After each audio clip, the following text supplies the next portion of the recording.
The Inchworm Roaster. One day, upon a summer beach, a crowd of young men and women were playing volleyball in bathing suits. Some of them had been in the water and some were wet and sandy from building sandcastles. They all played tricks on each other, made fools of themselves, and they went through their late morning without caring what other people did.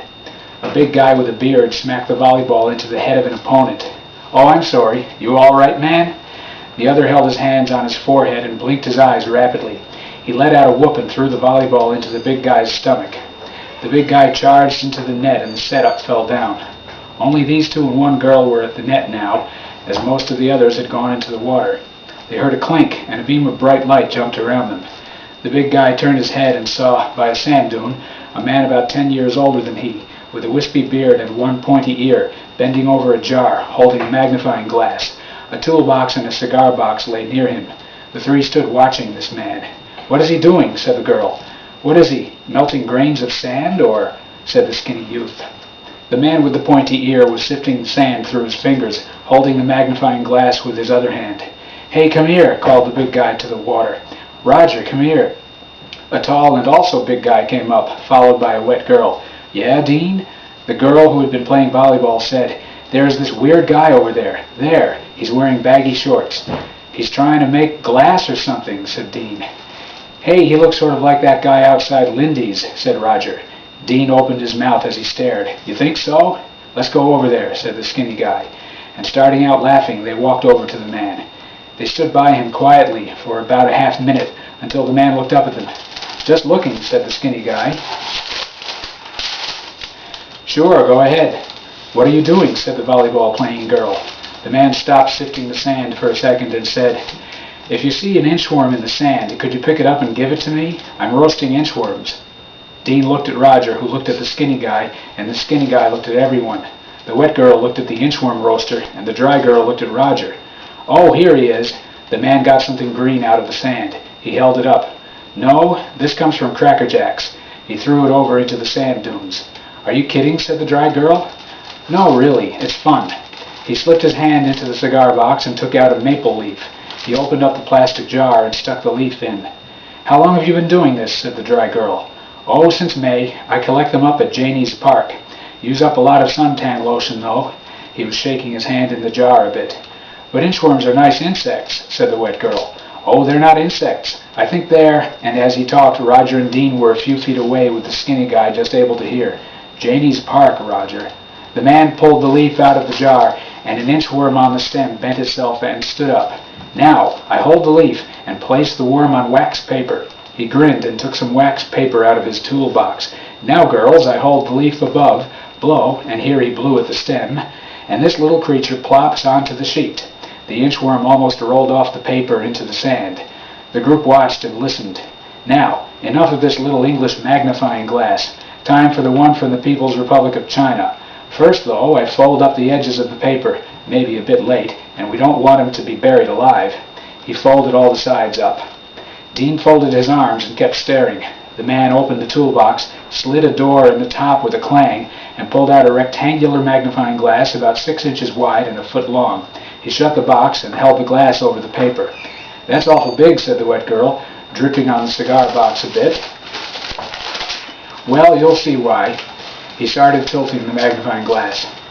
"Excuse me, Sue, would you move a bit that way? Is that your name? You look Sue-ish." "How did you know that?" said the wet girl, and she moved to her right and shook her hair back. "Well, to tell the truth, I see the Sue writing on your bathing suit." "Sue? On my bathing suit?" She looked down. "That's the name of the company," said the dry girl. The girls laughed, and the others watched the man at work. The inchworm began to twist and turn over. "Well, if you were a corporation, I'd buy shares in you," said the man, looking at Sue. "What's your name?" "Lucinda," said the other girl. "Wow, that name cooks." Plopping sounds came as the inchworm fell on the paper a few times. "My name's Denny Tufts, to put you out of suspense." The skinny guy looked at Dean and mouthed the words, "Dan O'Toots." Dean looked back at Denny Tufts and inhaled loudly. The inchworm now seemed to be stuck in one spot and just wiggled his ends. "The wax now softens in a circle around the inchworm." "You mean it's going to drip all over him?" said Lucinda. The man held his head back. "No, he's going to go all over it." He put his hand in the toolbox and quickly brought out a long pin. He brought it down to the inchworm and rolled him about halfway. "There's wax all over his back," said Dean. "That's right." He now rubbed the side of the pin over the inchworm, which wiggled in many directions. A few of the others came out of the water and stood around. "Hey, you guys, watch this," said Lucinda. "All right," said Denny Tufts. "This guy's dead. Time for the festival." He took the plastic jar, got the lid off, and, putting a leaf at the opening, dumped the rest of the inchworms onto the paper. The new people started asking Dean and the skinny guy what he was doing. "He's doing strange things to inchworms. They love the leaf. They fall on the paper proudly. I now roast them all on their dead friend in the hot wax." He held the magnifying glass closer than he did before, and some inchworms welded together. A sound like spit being sloshed through teeth came from this pile as the inchworms squirmed in the heap. Roger had gotten behind Denny Tufts. He grabbed his hair and pulled it all back straight. Dean shouted, "You guys, isn't that Dan O'Toots?" Denny Tufts was shouting, "He's the Gonny Soon guy from Lindy's." A few people in the crowd said they remembered him. Roger pulled his hair tighter. "You tried to sell us the Gonny Soon spirit book, you and your fellow freaks." Dean shouted, "You ponytailed god freaks." Denny Tufts slipped his hand under the wax paper and shoved the pile of hot inchworms behind him into Roger's face. Roger let go and ran into the water. Denny Tufts tried to run into the sand dunes. He shouted, "The ozone layer will split and Gonny Soon messenger rays will twist you." Everyone was running after him, and they surrounded him. Dean walked closer to where Denny Tufts was standing, and the others began to kick a little sand, and then they got closer. Denny Tufts jumped up and stretched out a leg, hitting Dean in the face.